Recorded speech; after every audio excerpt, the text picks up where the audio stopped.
সঙ্গে সঙ্গে তাদেরকে নিয়ে নবীজির দ্বিতীয় মেহনত শুরু হয়ে গেল।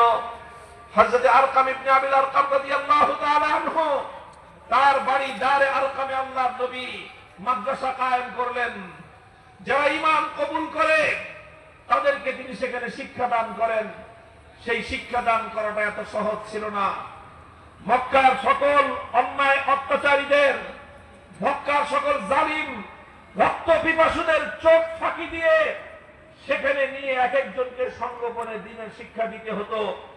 কারণ মক্কার কুরাইশরা টের পেলে যে এখানে কেউ নবীর দ্বীন শিক্ষা গ্রহণ করতেছে, এটা টের পেলে তার জীবনে হুমকি নেমে আসতো।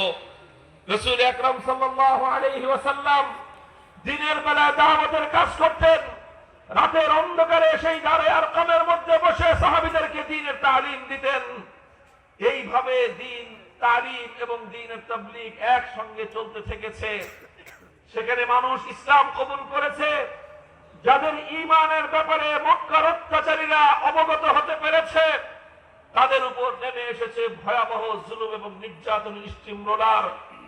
হযরত বেলাল হাবাসী মরুভূমির উত্তপ্ত বালুকার উপর ওনাকে চিৎ করে শোয়ে বুকের উপর পাথর চাপা দেওয়া হয়েছে। হযরত খাব্বাব ইবনুল আরাব রাদিয়াল্লাহু তাআলা আনহু ওনাকে জ্বলন্ত আগুনের উপর শোয়ে দেওয়া হয়েছে। সেই জ্বলন্ত আগুনে চামড়া পুড়ে, গোশত পুড়ে, চর্বি গলে গলে সেই আগুন নিভে গিয়েছে, কিন্তু পাষণ্ডদের অন্তরের মধ্যে এতটুকু দয়ার উদ্রেক হয় নাই। হযরত ইয়াসির রাদিয়াল্লাহু তাআলা আনহু ইসলাম গ্রহণ করবার অপরাধে ওনার দুটি পা দুই উটের সঙ্গে বেঁধে দিয়েছে। দুই উট দুই দিকে হাঁকায় নিয়ে গেছে। আল্লাহু আকবার। হযরত ইয়াসির রাদিয়াল্লাহু তাআলা আনহু তার শরীর দ্বিখণ্ডিত হয়ে তিনি শাহাদাত বরণ করেছেন। ওনার স্ত্রী হযরত সুমাইয়া রাদিয়াল্লাহু আনহা আবু জাহাল নিজের হাতে বিষাক্ত ধারালো বল্লমের আঘাতে ওনার তলপেট দিয়ে বিদ্ধ করে ওনাকে শহীদ করে দিয়েছেন। বাপ মা দুজন শহীদ হওয়ার পর হযরত আম্মার রাদিয়াল্লাহু আনহুকে পায়ের মধ্যে রশি বেঁধে মাথা নিচের দিকে দিয়ে কূপের মধ্যে ঝুলিয়ে রেখেছে ঘন্টার পর ঘন্টা। যত ধরনের জুলুম আর অত্যাচার হতে পারে সব মক্কার মাটিতে একটা একটা করে তারা বাস্তবায়ন করেছে। স্বয়ং আমাদের নবী মুহাম্মদ আরবি সাল্লাল্লাহু আলাইহি ওয়াসাল্লাম কাবা শরীফের সামনে নামাজ পড়তেছিলেন। আবু জাহাল পেছন থেকে এসে গলায় গামছা পেঁচিয়ে আমার নবীকে শ্বাসরুদ্ধ করে হত্যা করার চেষ্টা করেছে। নবীজি সিজদায় লুটিয়ে পড়েছেন। উকবা ইবনে আবি মুআইদ উটের ভুঁড়ি এনে নবীজির মাথার উপর ফেলে দিয়ে যে নবীকে শ্বাসরুদ্ধ করে হত্যার চেষ্টা চালিয়েছে। যত রকম ষড়যন্ত্র, যত রকম নির্যাতন হতে পারে, শিয়াবে আবি তালেবের মধ্যে আল্লাহর নবী এবং তার গোটা পরিবারকে একদিন দুই দিন নয় 3 বছর পর্যন্ত অবরুদ্ধ করে রেখেছে। কোনো খাওয়ার ব্যবস্থা নাই, থাকার ব্যবস্থা নাই। খোলা আসমানের নিচে বাচ্চাদেরকে নিয়ে 3 বছর অবস্থান করেছেন। গাছের পাতা খেয়ে জীবন ধারণ করেছেন। কিন্তু আল্লাহর নবী তার মিশন বাস্তবায়ন থেকে এক চুল পরিমাণ পিছপা হন নাই। এভাবেই চলতে চলতে 10 বছর পর্যন্ত চললেন। নবীজি দেখলেন যে মক্কার যাদের কপালে হেদায়েত ছিল তারা কবুল করে ফেলেছে। বাকি যেগুলো আছে দেখলেন যে এদের কপালে হেদায়েত নসিব হওয়া অনেক কঠিন। নবীজি মক্কার মানুষ থেকে অনেকটা নিরাশ এবং হতাশ হয়ে গেলেন। কিন্তু আল্লাহর নবী তার মিশন থামালেন না। মক্কার মানুষ কবুল করে না তো কি হয়েছে, নবীজি তায়েফে গেলেন। তায়েফে গিয়ে সকাল থেকে সন্ধ্যা সারাদিন এক একজন মানুষের কাছে গিয়ে গিয়ে দ্বীনের দাওয়াত দিতে আরম্ভ করলেন। 1 মাস পর্যন্ত তায়েফে এই দাওয়াতের মেহনত চালালেন। দুর্ভাগ্যজনক ভাবে তায়েফের এত মানুষ, একটা মানুষও 1 মাসের মধ্যে কালেমা পড়ে নাই। শুধু নবীর দাওয়াত প্রত্যাখ্যান করেছে তাই নয়, বরং তারা নির্মম আচরণ করেছে আল্লাহর নবীর সঙ্গে। নবীজি কারো কাছে দাওয়াত দিতে গেলে সে দাওয়াত কবুল তো করেই না, উপরন্তু তায়েফের দুষ্ট সন্ত্রাসী বালকদেরকে ইঙ্গিত করে দেয়, জানিয়ে দেয় যে তোমরা এই লোকটার উপর পাথরের বৃষ্টি বর্ষণ করো। এইভাবে আল্লাহর নবীর উপর পাথরের বৃষ্টি বর্ষণ হতে থাকে। নবীজি পাথরের আঘাতে আঘাতে রক্ত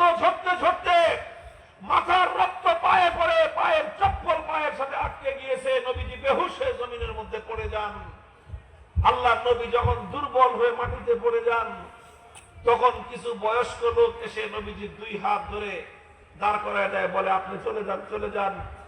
আর বালকদেরকে বলে, এই তোরা আর মারিস না আর মারিস না।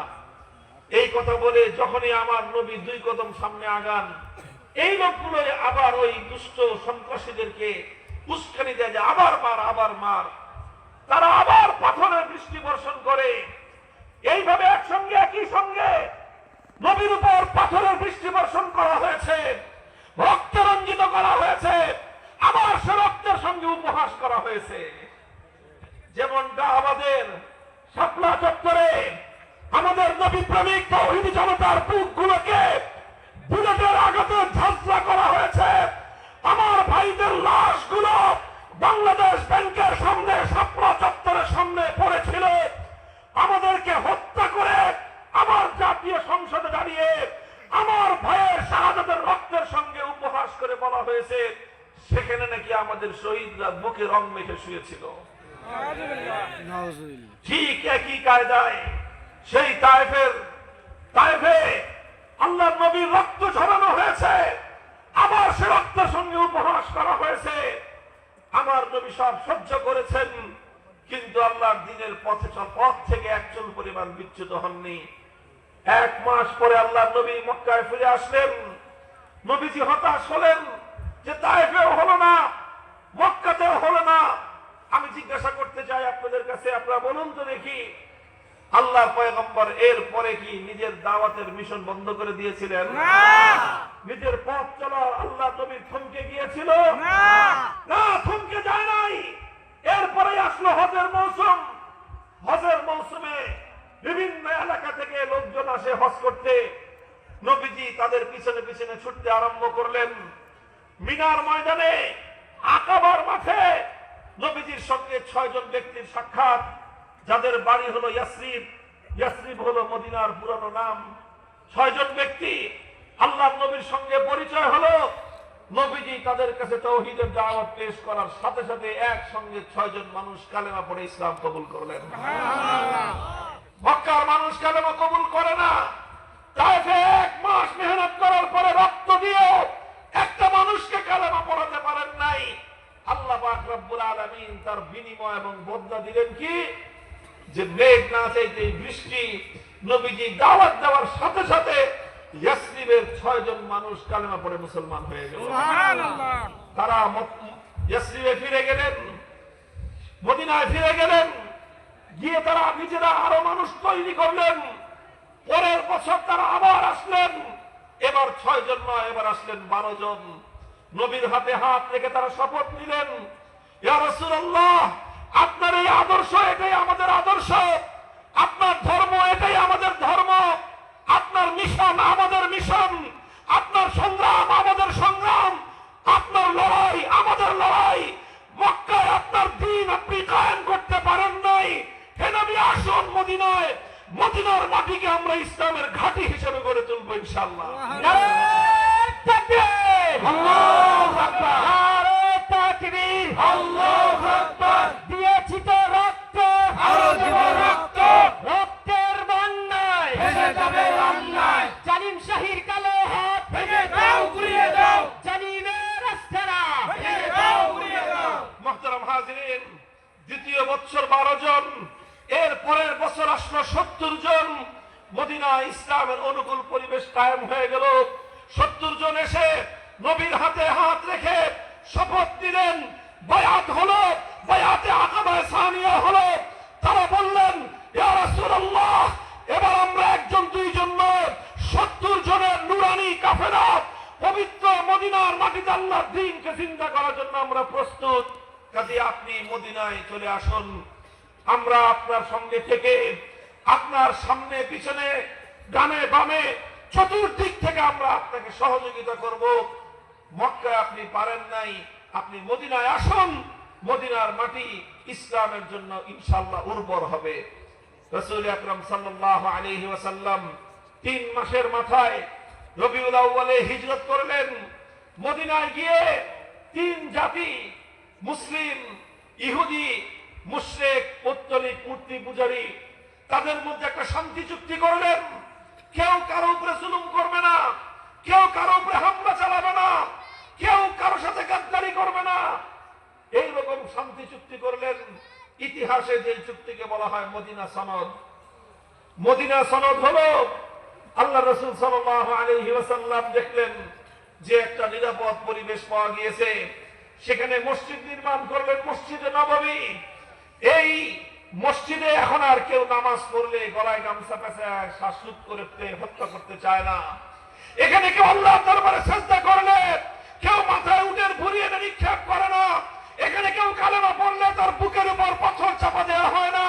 এখানে কেউ কালেমা পড়লে জ্বলন্ত আগুনের উপর শোয়ে তাকে নির্মমভাবে নির্যাতন চালানো হয় না। এখানে কেউ কালেমা পড়লে তাকে দ্বিখণ্ডিত করা হয় না। সোনার মদিনায় আল্লাহর মেহেরবানিতে এমন একটা শান্তিপূর্ণ নিরাপদ পরিবেশ সৃষ্টি হয়ে গেল। আল্লাহর নবী তার জীবন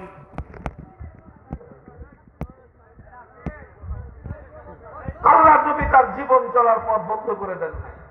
কথা বলেন ঠিক না বেঠিক?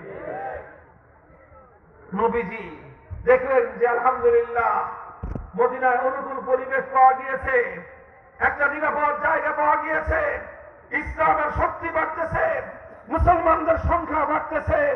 আলহামদুলিল্লাহ একটি শক্তিশালী একটা কাফেলা তৈরি হয়ে গেল। এবার আমার নবীজি সিদ্ধান্ত গ্রহণ করলেন, এখন আমাদেরকে আরো সামনে আগাতে হবে। এতটুকু নিয়ে সন্তুষ্ট হলে দুনিয়াতে আল্লাহ দিন বিজয়ী হবে না। এতটুকু নিয়ে ক্ষান্ত হয়ে গেলে আমরা মঞ্জিল পর্যন্ত পৌঁছতে পারবো না, আমরা গন্তব্য পর্যন্ত পৌঁছতে পারবো না। এই জন্য আল্লাহর নবী 1 বছরের মাথায় ঘোষণা করলেন, উযিনা লিল্লাযীনা ইউকাতালুনা বিআন্নাহুম যুলিমু ওয়া ইন্নাল্লাহা আলা নাসরিহিম লাকাদির। আল্লাহর নবী ঘোষণা করলেন, হে দুনিয়ার বেঈমানের দল, মক্কার কাফের কুরাইশের বেঈমানেরা, দুরাচার অত্যাচারী জালিমের দল, শুনে রাখো, এতদিন পর্যন্ত তোমাদের সঙ্গে আমরা নমনীয়তার আচরণ করেছি, এতদিন তোমরা আমাদেরকে হামলা করেছো, আমরা পাল্টা হামলা চালাই নাই। তোমরা আমাদেরকে এক গালে চড় মারলে আমরা আরেক গাল পেতে দিয়ে বলেছি আরেকটা চড় মারো, কিন্তু আমার কথা শোনো। অনেক সোজা আঙ্গুলে ঘি উঠানোর চেষ্টা করেছি, কিন্তু দেখা গেছে যে কুত্তার ল্যাজ কোনোদিন সোজা হয় না। কথা বলেন ঠিক না বেঠিক? কুকুরের লেজে কয় মন ঘি মাখলে লেজ সোজা হবে? হবে না। বলেন হবে না। কয় মন ঘি কুকুরের লেজের মধ্যে মালিশ করলে কুত্তার লেজ সোজা হবে? বলতে পারেন না। কুত্তার লেজ যতদিন জিন্দা আছে ততদিন সোজা হবে না। যারা মনে করেন আল্লাহ দিনের সব দুশমনরা সোজা হয়ে যাবে, তারা বোকার স্বর্গে বসবাস করে।